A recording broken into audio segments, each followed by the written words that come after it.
সর্বম শিবময়ম শিবানন্তা শিবকৃপানন্তা।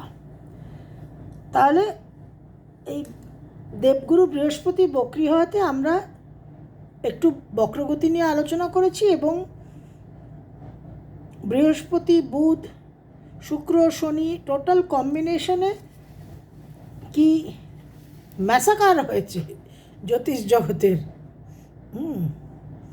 জ্যোতিষ জগতের একটা সবচেয়ে বড় ক্ষতি করেছি আমি নিজে, কারণ আমি জ্যোতিষটা অধ্যয়ন করে এসেছি, জ্যোতিষ শাস্ত্র প্র্যাকটিস করতে, এবং মানে আমার দোষ হচ্ছে 90%, সেটা আগের দিনই আপনাদের বলেছি। আর বাকি হচ্ছে ওই বুধ বৃহস্পতির পার্টিকুলার কম্বিনেশনটা। তাহলে এই পরিস্থিতি কেন হলো যে সবচেয়ে ক্ষুদ্র গ্রহ বুধ, অর্থাৎ আমাদের বিশ্বব্রহ্মাণ্ড অবজারভেবল ইউনিভার্সের 4% সামান্য নলেজ, একেবারে ইনসিগনিফিকেন্ট নলেজ,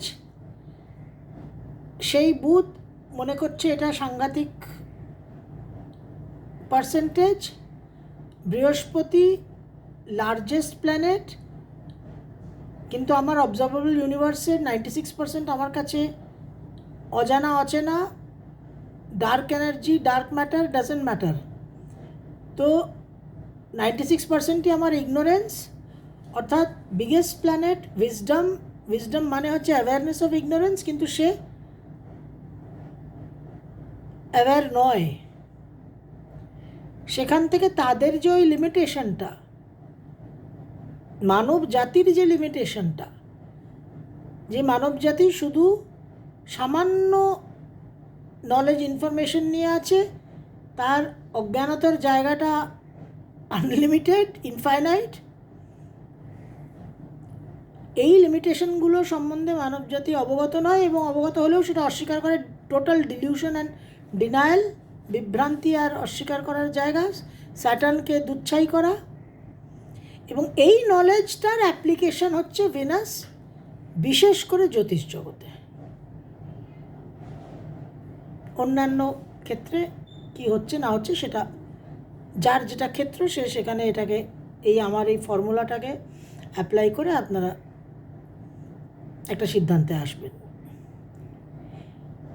এবার প্রশ্ন হচ্ছে যে এই রকম পরিস্থিতি কেন হলো। দেখুন, যে মানুষটা বাসন মাজার কাজ করে লোকের বাড়িতে, বা ঘর মোছার, বাসন মাজা ঘর মোছা রান্নার কাজ, বা যে সুইপার টয়লেট ওয়াশরুম পরিষ্কার করে, তাদের চেয়ে আমরা বেশি শিক্ষিত, উই আর মোর এডুকেটেড, এবং একটা জায়গায় আমাদের সেই দাবিটা আমরা করতে পারি যে তারা যে কাজগুলো করছে সেখানে আমরা তাদের কিছু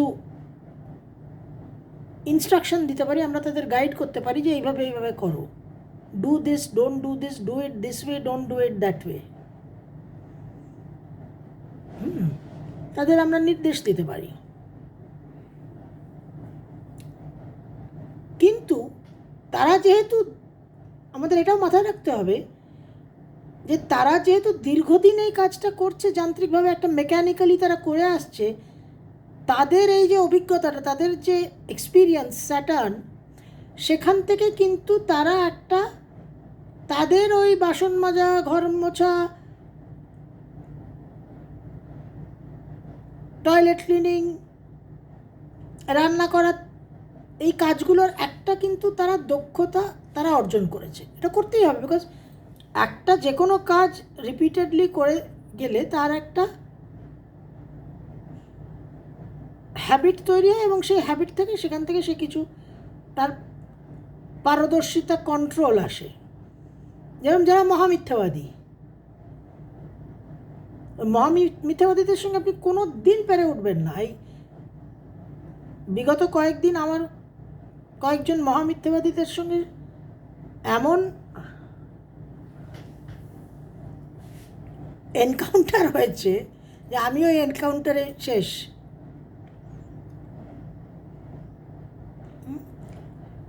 তো এই সমস্ত যারা আমাদের সার্ভিস দেয়, এই সমস্ত মানুষ, এদের স্কিল সেটস একটা কিন্তু ওই দিনের পর দিন ওই কাজটা করে যাওয়ার জন্য একটা জায়গায় তারা কিন্তু ওই নিজেদের কাজ সম্বন্ধে তাদের একটা আন্ডারস্ট্যান্ডিং আসে। সেই কারণে উই মাস্ট রেসপেক্ট দেম।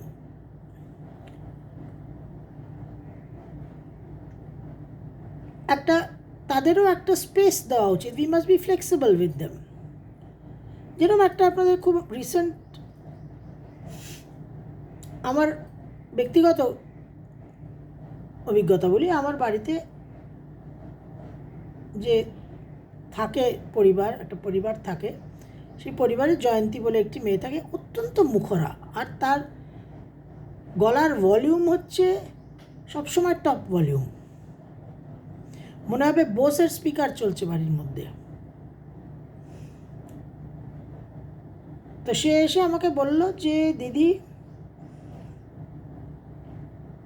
আজকে মুগ ডাল রান্না করব, আপনার ছেলে মুগ ডাল খেতে চেয়েছে। ভালো কথা, করো, কিন্তু মুগ ডালটা ওই গোটা জিরে ফোড়ন দিও, কাঁচা শুকনো লঙ্কা, তেজপাতা, আদা বাটা দিও। হ্যাঁ, এসব দিয়ে কেউ মুগ ডাল বানায় নাকি? জিরে ফোড়ন ঠিক আছে, আদা বাটা, শুকনো লঙ্কা, তেজপাতা দিলে খাওয়াই যাবে না মুগ ডাল। আমার তো শুনে আত্মারাম খাঁচা ছাড়া হয়ে গেল, কিন্তু ওর সঙ্গে তো তর্ক করা যাবে না। আর ঠিক আছে, তুই যেরকম ভাবছিস ঠিক মতো তোর মনের মতো করে কর, দেখি কীরকম হয় খেতে। তা তুই কী দিয়ে করবি? বললো জিরে ফোড়নটা দেবো, কিন্তু আমি ধনে পাতা দেবো। হ্যাঁ, ঠিক আছে। আমি কোনো দিন ধনে পাতা দিয়ে মুগ ডাল খাইনি, আমার পূর্বপুরুষের কেউ খেয়েছে বলে আমার মনে পড়ে না। কিন্তু যখন খেলাম ডালটা কিন্তু ভালো বানিয়েছিল, ইট ওয়াজ ওয়েল মেড। আমি ওকে ডাকলাম, ডেকে ওকে আমি অ্যাপ্রিসিয়েট করলাম, ওকে আমি প্রশংসা করলাম, এবং আমার কথাগুলো আমি ফিরিয়ে নিলাম। আমি বললাম, দেখ, আমি তোকে বলেছিলাম যে আদা বাটা দিয়ে এবং তেজপাতা, শুকনো লঙ্কা দিয়েই মুগ ডাল হয়, আমরা তো এইভাবেই খেয়ে এসেছি, কিন্তু তোর রান্নাটা যে খুব ভালো হয়েছে, আমার খুবই ভালো লেগেছে। Not bad at all, in fact it was very tasty. তো আমরা বেশি এডুকেটেড বলেই যে আমরা এডুকেটেড, আমরা ওদের চেয়ে উচ্চ শ্রেণীতে অবস্থান করে আছি বলেই যে সবসময় আমাদের আন্ডারস্ট্যান্ডিংটা কারেক্ট হবে আর ওদের আন্ডারস্ট্যান্ডিংটা ভুল হবে, এটা কিন্তু নয়। এই ফ্লেক্সিবিলিটিটা, এই মার্জিনটা কিন্তু রাখতে হয়। আরও দিন 15-20 আগে আমার সুপুত্র লকডাউনে তো চুল কাটতে পারছেন না, এবং চুল না কাটলে তো তার রূপ নষ্ট হয়ে যাচ্ছে। লকডাউনে 50 দিনে তো তার রূপ অরূপ হয়ে গেছে। তো তিনি টয়লেটে গিয়ে চুল কাটলেন, এবং সেই চুল যে একটা পেপারে করে তুলে নিয়ে বাইরে ফেলে দিতে হয়, সেসবের কোনো বালাই নেই। তারপরে সেই টয়লেটেই তিনি স্নান সারলেন এবং ড্রেন পুরো ব্লক করে দিলেন, এবং সেটা তিনি হায়েস্ট গুপ্ত গুহ্য অকাল্ট নলেজের মতো নিজের কাছেই রেখে দিলেন। তারপরের দিন সুইপার এসছে, এসে বলছে, দিদি এই টয়লেটের তো জল পাস করছে না, ড্রেন ব্লক হয়ে আছে। আর দেখো, তুমি জলটা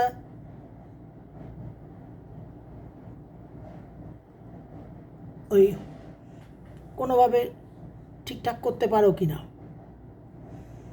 ও বললো, না দিদি, ওই ড্রেনের লিডটা, মুখটা খুলতে হবে, এবং একটা বাঁশ দিয়ে ওটাকে ধাক্কা দিয়ে দিয়ে খুঁচিয়ে খুঁচিয়ে ওটাকে পরিষ্কার করতে হবে। তো মনে মনে আমার ঘোর আপত্তি ছিল যে সে আবার বেরোবে। এই লকডাউন, করোনা, এমনি একবার সে ঢুকেছে, হাত পা মুখ তাকে ধোয়ানো, দাঁড়িয়ে থেকে দেখা, আবার সে বেরোবে, যাই হোক। কিন্তু তার যেহেতু এটাই কাজ, সেই ভালো বুঝবে, আমি তো আর জানি না। তো সে এসে তার মতো করে সে বাড়ির বাইরেই বাঁশ রাখা ছিল, সেখান থেকে বাঁশটা নিয়ে সে পরিষ্কার করে সুন্দর ড্রেনটা ক্লিয়ার করে দিল। তো এই সমস্ত মানুষদের, যারা শিক্ষিত নয় কিন্তু তারা যে কাজটা করে সেটা দীর্ঘদিন ধরে করছে এবং দীর্ঘদিন ধরে কাজটা করতে করতে সেই কাজ সম্বন্ধে তাদের আইডিয়া হয়ে গেছে, একটা দক্ষতা তারা অর্জন করেছে, সেটাকে কিন্তু আমাদের ন্যায্য মর্যাদা দিতে হবে এবং স্বীকার করতে হবে এবং যথার্থ রেসপেক্ট আমাদের দেওয়া উচিত। কিন্তু এই সমস্ত মানুষ যখন কিছু টাকা ব্যবস্থা করে, ধার করে বা কিছু টাকা জমিয়ে, যেভাবেই হোক একটা অর্থের ব্যবস্থা করে যখন মিডিয়াতে স্লট কিনে বসে পড়বে অ্যাস্ট্রোলজার সেজে, তখন কিন্তু ladies and gentleman all hell will break loose. তখন all hell will break loose, which has broken loose for the last at least 15 years.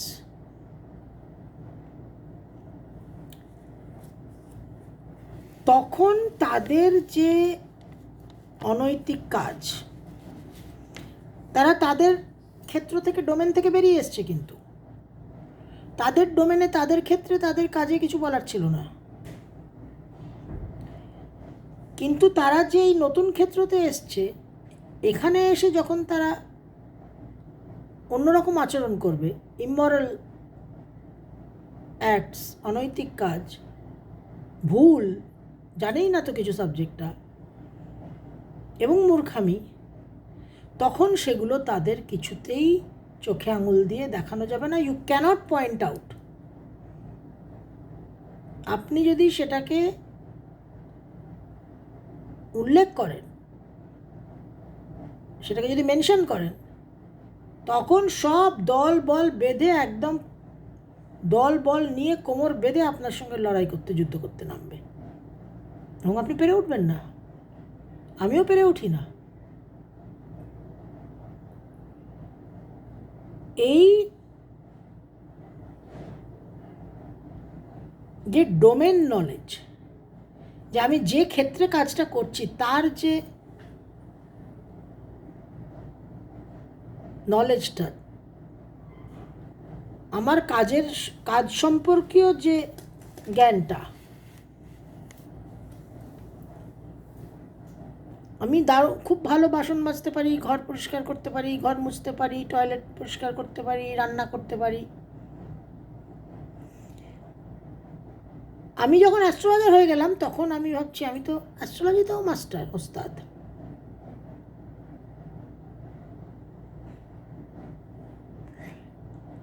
এইটা একটা টিপিক্যাল রেট্রোগ্রাড প্ল্যানেট নিম্ন চেতনার জাতকের মধ্যে ম্যানিফেস্টেশন।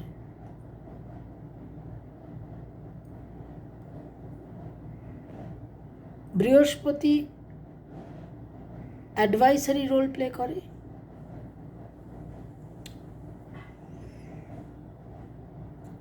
স্যাটার্নের মধ্যে একটা লিডারশিপের জায়গা আছে। স্যাটার্ন মার্স আমরা আলোচনা করেইছি যে দুজনেই লিডারশিপ রোল প্লে করে, দুজনে দুজনের মতো করে।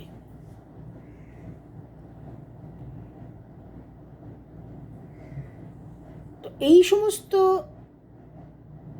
মানুষদের কি হয়,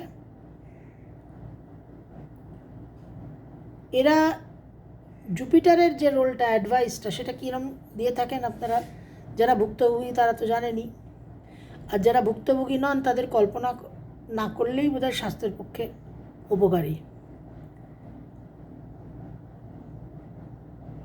শনির যে ওই লিডারশিপ স্কিল, সেটা তো তারা তো একেবারে হনু হয়ে যায়, কারণ টিভিতে দেখা যাচ্ছে তারা সেলিব্রিটি হয়ে গেছে। বুধের কারণে তো চরম মিথ্যাবাদী এবং ভুলবকা। আর ওই যে রান্নার স্কিল, বাসন মাজা, ঘর মোছা, টয়লেট ক্লিনিংয়ের যে স্কিল, সেটাই হচ্ছে তাদের শুক্র। সেটাই তারা অ্যাপ্লাই করে অ্যাস্ট্রোলজির ক্ষেত্রে। অ্যাস্ট্রোলজিটা তো জানে না। এবার এই ডোমেন নলেজটা একটা অত্যন্ত যন্ত্রণাদায়ক বিষয় হয়ে দাঁড়ায়, এক্সট্রিমলি পেইনফুল ইস্যু। এখানে অ্যাস্ট্রোলজি এমন একটা সাবজেক্ট যে subject deals with entire gamut of life. সেখানে যদি কোনো পড়াশোনাই, কোনো চর্চাই না হয়ে থাকে, তাহলে তো আর বলার কোনো অপেক্ষা রাখে না, একেবারে বলহরি কেস। আর যদি কিছু বইপত্র উল্টে থাকে 2-4 পাতা বইয়ের, আপনি যার কাছে পৌঁছলেন, তাহলে বুঝতে হবে আপনার পঞ্চম, নবম, একাদশপতি যথেষ্ট বলবান। এবার এই জায়গা থেকে হচ্ছে সমস্যা। কেন? দেখুন, যে এই যে ডোমেন নলেজটা, এক তো আমরা প্রথমে আলোচনা করলাম যে ডোমেন নলেজটা, আমি যে ডোমেনে আছি সেই ডোমেনে আমার কাজ করতে করতে দীর্ঘদিনের অভ্যাসের কারণে, অভিজ্ঞতার কারণে আমার অটোমেটিক একটা স্কিল এসে যায়, মেকানিক্যাল স্কিল, যান্ত্রিকভাবে আমি করছি। তো কিন্তু নতুন ক্ষেত্রে প্রবেশ করলে সেখানে তো আমার আয়ত্ত করতে হবে, এবং সেটা যদি বিদ্যার উপর বেস করা সাবজেক্ট হয়, তাহলে তো আমাকে বিদ্যাটা অর্জন করতে হবে, তারপর অ্যাপ্লিকেশন। এবার ধরুন, যে ফিজিক্সের জগতের লোক, পদার্থবিদ্যার যে জগতের লোক, একটা graduate, post graduate in physics, সে যদি আইনস্টাইনের থিওরি, কোয়ান্টাম ফিজিক্স সম্বন্ধে জানে, সেটা তো খুবই ভালো কথা, অতি উত্তম। কিন্তু ভালোভাবে একটা মোটামুটি প্রপার আইডিয়া যদি তার নাও থাকে আইনস্টাইনের theory of relativity, quantum physics, এইসব বিষয় সম্বন্ধে, তাহলে কিন্তু তার এই লিমিটেশনটা ক্ষতিকারক নয়, it is not a detrimental limitation. Say graduation level অবধি ফিজিক্স যতটা পড়াশোনা করলো, সেই পড়াশোনার একটা পোটেন্সি আছে, একটা স্ট্রেংথ আছে। কিন্তু যে হিস্ট্রির স্টুডেন্ট, হিস্ট্রি সাবজেক্টের জগতের যে লোক, তাকে কিন্তু ওয়ার্ল্ড হিস্ট্রিটা জানতে হবে এবং জিওগ্রাফিটাও সঙ্গে জানতে হবে, নাহলে কিন্তু তার প্রপারলি ইতিহাস বিষয়টা জানা হবে না, এবং শিক্ষকতা করলে ছাত্ররাও সঠিকভাবে শিক্ষাপ্রাপ্ত হবে না। তার লিমিটেড নলেজটা, তার লিমিটেশনটা ইজ এ ডেট্রিমেন্টাল লিমিটেশন। তার জ্ঞানের পরিধিটা স্বল্প হওয়াটা ক্ষতিকারক। জ্ঞানের লেভেলটা একটা হাইট থাকে, যেরকম আইনস্টাইন ফিজিক্সে হাইটে গেছে, ফিজিক্সকে হাইটে নিয়ে গেছে শীর্ষস্থানে, কিন্তু সেই হাইয়েস্ট স্কেল অফ নলেজটা কিন্তু থাকলে অবশ্যই তার চেয়ে ভালো আর কি হতে পারে, কিন্তু সেটা না থাকলে একটা ফিজিক্সের গ্র্যাজুয়েট যদি ক্লাস 10-11 স্টুডেন্টকে ফিজিক্স পড়ায়, তাহলে তার আইনস্টাইনের থিওরি অফ রিলেটিভিটি বা কোয়ান্টাম ফিজিক্স সম্বন্ধে সেরকম নলেজ না থাকলে তার ক্লাস 10 স্টুডেন্টকে ফিজিক্স পড়ানোতে ক্লাস 10 স্টুডেন্টের ক্ষতি হবে না। কিন্তু সেটা কিন্তু হিস্ট্রির ক্ষেত্রে প্রযোজ্য নয়। হিস্ট্রির টিচারদের কিন্তু একটা ওয়ার্ল্ড হিস্ট্রির নলেজ এবং জিওগ্রাফিরও, ভূগোলেরও নলেজ রাখতে হবে।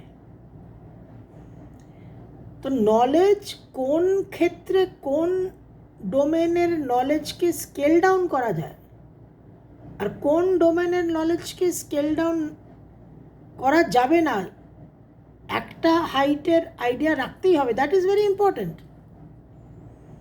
অ্যাস্ট্রোলজি, জ্যোতিষশাস্ত্রটা যেহেতু Vedanga, It's part of supreme knowledge, highest revealed knowledge of mankind. Sages, seers, ancientsদের আমাদের বৈদিক যুগের এটা শ্রেষ্ঠ সর্বোত্তম জ্ঞান, তার অংশ হচ্ছে জ্যোতিষ। সুতরাং ওই লেভেলের, ওই হাইটের যে নলেজটা, তার কিছুটা আইডিয়া একটা রাখতেই হবে। ওটার থেকে টোটালি ডিলিঙ্কড, আনরিচেবল ফোনের মতো বলতে থাকলে হবে না, একটা ধারণা রাখতেই হবে। হ্যাঁ, এবার ঋগ্বেদ পড়ে ফেলতে হবে, তার ব্যাখ্যা, তার সব শ্লোক মুখস্থ থাকতে হবে, সে কথা আমি বলছি না। কিন্তু অ্যাস্ট্রোলজিতে প্রয়োজন, অ্যাস্ট্রোলজি প্র্যাকটিস চর্চায় প্রয়োজন যে নলেজটা, যেটা হায়েস্ট লেভেলের নলেজ, সেটা সম্বন্ধে কিন্তু অবগত থাকতেই হবে। Otherwise you can't do justice to practical astrology. কেন নয় সেটা আমরা এক্সপ্লেন করব, এবং আপনারা স্তম্ভিত হয়ে যাবেন আজকের আলোচনায়। আমরা বৃহস্পতিকে জানি কালপুরুষের নবম এবং দ্বাদশের অধিপতি গ্রহ, ধনু এবং মীন রাশির ভাগ্যস্থান, ব্যয়স্থান। এবার ঋগ্বেদে বৃহস্পতির যে উল্লেখ আছে, সেখানে বৃহস্পতিকে বলা হচ্ছে যে বৃহস্পতি হচ্ছে সোল পাওয়ার, একেবারে অন্তরাত্মার গভীরের যে ডেপথ অফ দ্য সোলের যে পাওয়ার, সেটাকে রিপ্রেজেন্ট করছে বৃহস্পতি। এবং বৃহস্পতি হচ্ছে ব্রহ্মজ্ঞান। বৃহস্পতি gives the word of knowledge. বেদে ওয়ার্ড মানে কি? বেদে ওয়ার্ড মানে হচ্ছে ব্রহ্ম। তো এই ব্রহ্মজ্ঞানের ধারক হচ্ছে বৃহস্পতি। বৃহস্পতিকে বলা হচ্ছে যে একদম সর্বোচ্চ যে চেতনা স্তর, যে চেতনা স্তর সৃষ্টির আধার, সুপার কনসিয়েন্ট, সেই সৃষ্টির আধার, সেই চেতনা স্তর, সেই সুপার কনসিয়েন্টের যে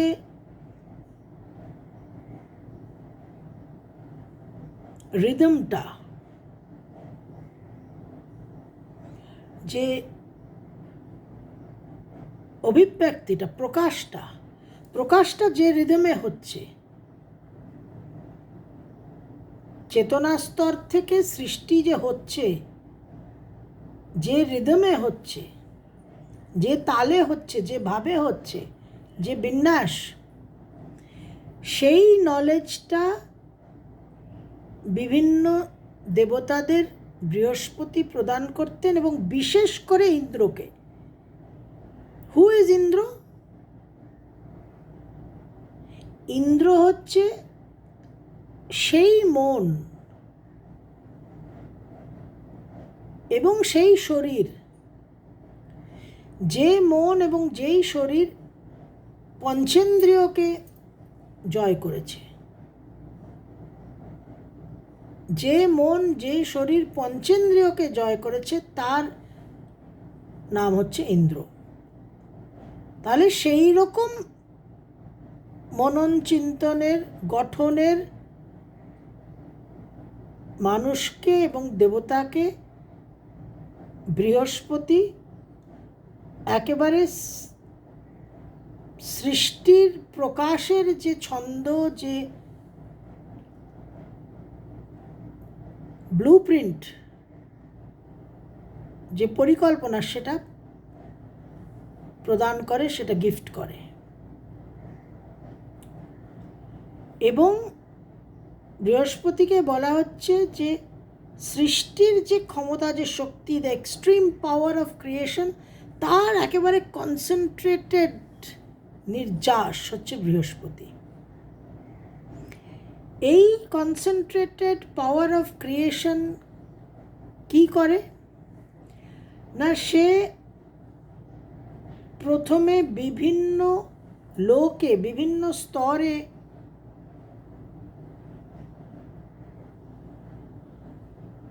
আবির্ভাব হয়, তার জন্ম হয়। তারপর সে সেই লোককে, সেই স্তরকে, সেই স্তরের জন্য বরাদ্দ যে তত্ত্ব, নীতি, নিয়ম, লজ অ্যান্ড প্রিন্সিপালস, সেগুলোকে দিয়ে সেই স্তরকে সে তৈরি করে, গঠন করে। বৃহস্পতি is first born in different planes and then builds each plane based on the principles assigned to that plane. আমাদের যে সপ্ত লোক আছে, যেরকম পৃথিবীটা তো থার্ড ডাইমেনশন, ফোর্থ ডাইমেনশন আছে, ফিফথ ডাইমেনশন আছে, এরকম বিভিন্ন dimensions, levels of existence, levels of consciousness. এবং বৃহস্পতি পৃথিবীতে, পৃথিবীর যা সীমা পরিসীমা, লিমিটস, পৃথিবীর যা ডেফিনেশন, পৃথিবীর যা সংজ্ঞা, পৃথিবীর যা বৈশিষ্ট্য, সেগুলোকে পৃথিবীতে দৃঢ়ভাবে প্রতিষ্ঠা করে। এবং সর্বপ্রথম, এই সব কিছু করার আগে, সর্বপ্রথম বৃহস্পতির আবির্ভাব হয় সেই স্তরে যেখানে ভাস্ট ট্রুথ অফ এক্সিস্টেন্সের অবস্থান, ঋতম বৃহৎ, ভাস্ট ট্রুথ অফ এক্সিস্টেন্স, মানে ওই চেতনা স্তরের একদম প্রান্তিক স্থানে আমরা বলতে পারি। সেখান থেকে প্রথম আবির্ভাব হয়ে বৃহস্পতি পুরো সৃষ্টির যে ফরমেশনটা, কারণ Jupiter is the planet of form, কিন্তু যে জুপিটারকে আমরা গ্রহ জানি, সেই গ্রহ কিন্তু এই বৃহস্পতি নয়। অনেক পরবর্তীকালে এই ঋগ্বেদের যে বৃহস্পতি, তাকে প্ল্যানেট জুপিটারের অভিভাবক, গার্জেনের ভূমিকা, রোল দেওয়া হয়েছে অনেক পরবর্তীকালে।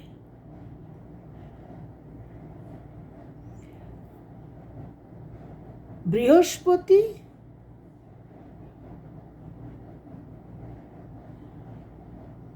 ব্রহ্মা আর ব্রাহ্মণস্পতি, এই তিনটে নাম ঋগ্বেদে পাওয়া যায়। বৃহস্পতি, ব্রহ্মা আর ব্রাহ্মণস্পতি।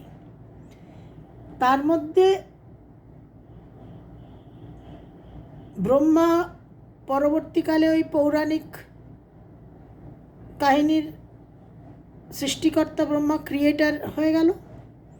বৃহস্পতি হয়ে গেল দেবগুরু এবং প্ল্যানেট জুপিটারের অভিভাবক, গার্জেন। আর ব্রাহ্মণস্পতি একেবারে ভ্যানিশ, তার অস্তিত্ব আর নেই। তাহলে এবার আমাদের যেটা চিন্তা করতে হবে, ভাবতে হবে, যে দায়িত্বগুলো, যে পোর্টফোলিওগুলো হায়েস্ট ম্যানিফেস্টেশনে, হায়েস্ট লেভেলে দেওয়া হলো, অ্যাসাইন করা হলো, যে দায়িত্বটা দেওয়া হলো একদম সেই হায়েস্ট লেভেলে, ভাস্ট ট্রুথ নলেজ, বৃহৎ, সেই স্তরে যে নলেজটা, যে দায়িত্বটা, যে বৈশিষ্ট্য, যে কারকতাগুলো প্রদান করা হয়েছিল, সেইগুলোকে কতটা স্কেল ডাউন করা যাবে। আমরা জ্যোতিষে কি দেখছি? আমরা জ্যোতিষে বলছি গঠন করা, সব কিছুর লিমিটস এস্টাবলিশ করা, এগুলো তো শনির কাজ। This is all স্যাটার্নস portfolio. Construction based on the principles, limitations, এগুলো তো স্যাটার্নের, শনির কারকতা। কিন্তু স্যাটার্ন তো, শনি তো জ্যোতিষ অ্যাস্ট্রোলজির স্কেলের লেভেলের একটা চরিত্র, একটা ক্যারেক্টার। কিন্তু হায়েস্ট লেভেলে বেদের যে লেভেল, সেখানে তো দের ইজ নো স্যাটার্ন, সেখানে তো বৃহস্পতি। এবং মনে রাখতে হবে যে আমরা যে বৃহস্পতি বলছি প্ল্যানেট জুপিটারকে, বেদের বৃহস্পতি ইজ নট দ্য সেম বৃহস্পতি। প্ল্যানেট জুপিটারের গার্জেন হয়ে গেল, দেবগুরু হয়ে গেল অরিজিনাল বৃহস্পতি। এবং অরিজিনাল বৃহস্পতি, ঋগ্বেদের বৃহস্পতি হচ্ছে creation, building, construction, limitation establish করা, এইগুলো তার ডিউটি। এবার একজন অ্যাস্ট্রোলজার যদি শুধু অ্যাস্ট্রোলজিটা দারুণভাবে অধ্যয়ন করে, পরাশর, জৈমিনী, ভৃগু,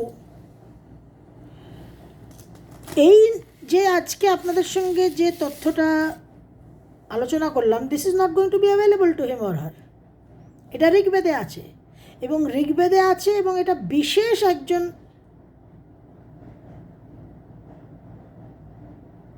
মহর্ষির ব্যাখ্যা।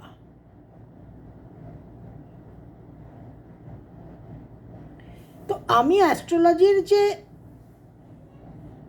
টেক্সটগুলো আছে সেটাও যদি খুব ভালো করে আমি নিষ্ঠার সঙ্গে অধ্যয়ন করি, আমি কিন্তু এই নলেজটা পাবো না। এবং আমার এই বক্তব্য আজকে যদি কোনো অ্যাস্ট্রোলজার শোনেন, বা পরবর্তীকালেও যদি শোনেন, এই যে নলেজটা আমি শেয়ার করলাম, এটা কিন্তু আমি যে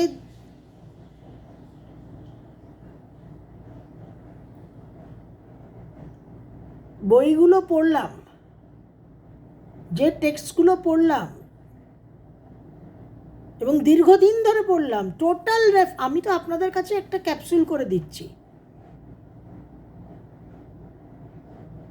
আমি আপনাদের কাছে একটা কনসেন্ট্রেট করে দিচ্ছি। কিন্তু আমার যে দীর্ঘদিনের অধ্যয়নটা, সেটা যতক্ষণ না একজন সম্পূর্ণ করবে, তার পক্ষে কিন্তু এই নলেজটা অ্যাপ্লাই করা সম্ভব হবে না। এবার এই কথা বললে আমাকে বলবে অ্যারোগেন্ট, আমাকে বলবে নিজেকে সাংঘাতিক কিছু মনে করে, কিন্তু এটা ঘটনা, দিস ইজ দ্য ট্রুথ। এবং লোয়েস্ট লেভেল অফ এক্সপ্রেশন, যেটা সবচেয়ে নিম্ন স্তরের যে প্রকাশ, অভিব্যক্তি, যে এক্সিস্টেন্স, তাকে যদি যথার্থভাবে বুঝতে হয়, one has to do justice, তাহলে কিন্তু হায়েস্ট ডোমেন নলেজের একটা আইডিয়া রাখতেই হবে। সেটা তো আমি আপনাদের আজকে দেখিয়ে দিলাম যে কারুর এটা জানাই নেই, it is not known knowledge. Saturn কোথায় ছিল বেদে? এভরিথিং ওয়াজ অ্যাসাইন টু বৃহস্পতি। তাহলে যখন আমি শনির অ্যাসেসমেন্ট করব একটা হরোস্কোপে, শনির স্ট্রেংথটা যখন আমি অ্যাসেসমেন্ট করব, অনুমান করার চেষ্টা করব, তখন আমাকে বৃহস্পতিকে দেখতে হবে। এবং আমাদের সাধারণ মানুষের মধ্যে, আমার আপনার মতো সাধারণ স্তরের মানুষের আমাদের যে যথেষ্ট নিম্ন স্তরের চেতনা, আমাদের জন্য স্যাটার্নকে প্রয়োজন ম্যাটেরিয়াল গেইনসের জন্য। কিন্তু যারা উন্নত চেতনার মানুষ তাদের জন্য কিন্তু বৃহস্পতি ওই স্যাটার্নকে সাপ্লিমেন্ট করে, মেকআপ দেয়, এবং ক্রিয়েটিভ বিল্ডিং পাওয়ারটা বৃহস্পতিরই অ্যাপ্লিকেবল হয়ে যায়। যখনই হায়ার কনসিয়াসনেস যত উপরে চেতনা স্তর যত রিতম বৃহতের দিকে অগ্রসর হবে তত তো বৃহস্পতির পাওয়ারটা পাবে। এবং বৃহস্পতি যখন অ্যাফ্লিক্টেড, বৃহস্পতি যখন মারক হয়ে যায় মানুষের জীবনে, এবং বেশিরভাগ ক্ষেত্রে বৃহস্পতি মারক হয়, তখন কিন্তু টোটালি ধ্বংসাত্মক, ডিস্ট্রাকটিভ, ডার্ক এনার্জি এবং অসুর প্রকৃতি। এবার রবীন্দ্রনাথ আর ঋষি অরবিন্দ দুজনের জন্মছকেই বৃহস্পতি তুঙ্গস্থ কর্কটে, পাশাপাশি আপনি লক্ষ লক্ষ মানুষের দেখবেন বৃহস্পতি তুঙ্গস্থ। রেজাল্টের যে তারতম্য সেটা কেন, সেটা আজকে বুঝুন। এবার এই যে বিষয়টা আলোচনা করলাম আজকে, এটা যে মহর্ষির ব্যাখ্যা, সেই মহর্ষি তো লিখে দিয়ে যাননি যে পরবর্তীকালে পশ্চিমবঙ্গের একমাত্র জ্যোতিষী তারাসেনকে আমি এই অনুমতি দিয়ে গেলাম যে একমাত্র তারাসেনই আমার এই ব্যাখ্যা অধ্যয়ন করতে পারবে, আর কারুর অধ্যয়ন করার অধিকার রইল না, তা তো দিয়ে যাননি। তো বাকি জ্যোতিষ ব্যক্তিত্বরা এটা পড়ছেন না কেন, অধ্যয়ন করছেন না কেন, চর্চা করছেন না কেন? আমি আপনাদের 5-6 লাইন একটা সিনপসিস করে সারমর্ম করে দিলাম, কিন্তু এই 5-6 লাইন সারমর্মর পিছনে তো 5-6 বছরের চর্চা অধ্যয়ন আছে, এবং একাধিক রচনা লেখার অধ্যয়ন চর্চা আছে। এই যে তথ্যটা আজকে আপনাদের সামনে উপস্থাপনা করলাম, এর ভিত্তিতে যদি আমি বলি, এই আজকে শুধু এইটুকু, এই just this bit of information and knowledge, based on this আমি যদি বলি যে অ্যাস্ট্রোলজিক্যাল নলেজ তার অনেক ডেফিসিয়েন্সি আছে অ্যাস্ট্রোলজারদের মধ্যে, তখনই আমাকে বলা হবে অ্যারোগেন্ট, অহংকার, শিরোমণি, নিজেকে সাংঘাতিক ইম্পর্টেন্স দিয়ে থাকেন। তা আপনারাও পড়ুন, আপনারাও অধ্যয়ন করুন, আপনারাও জানুন। তাহলে আমি এই কথাটাই বলার চেষ্টা করি যে এই লেভেলটা, হায়েস্ট স্কেলে যে নলেজটা, যে এক্সপ্লেনেশনগুলো আছে, সেটার একটা আইডিয়া থাকতেই হবে, আদারওয়াইজ লোয়েস্ট স্কেলের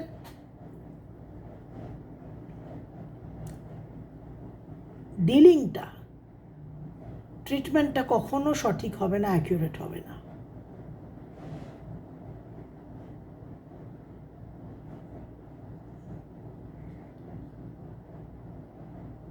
এটা আজকে আপনাদের একেবারে তথ্য প্রমাণ দিলাম, এবং একটা আলোড়ন সৃষ্টিকারী প্রমাণ দিলাম যে হাউ আমরা যে জুপিটার প্ল্যানেটটা জানি, তার যে সুপিরিয়র গার্জিয়ান ফোর্স, তার কি ভূমিকা এবং সে কি প্রাধান্য পেয়ে বসে আছে, এবং তার এক্সিস্টেন্সটা, তার অস্তিত্বটা কোন স্তরে,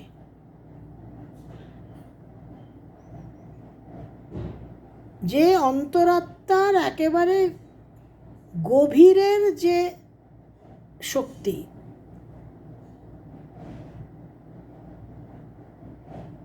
greatest depths of the soul, সেখান থেকে যে পাওয়ার এমানেট হচ্ছে, সেই পাওয়ার হচ্ছে বৃহস্পতি, একেবারে স্বয়ং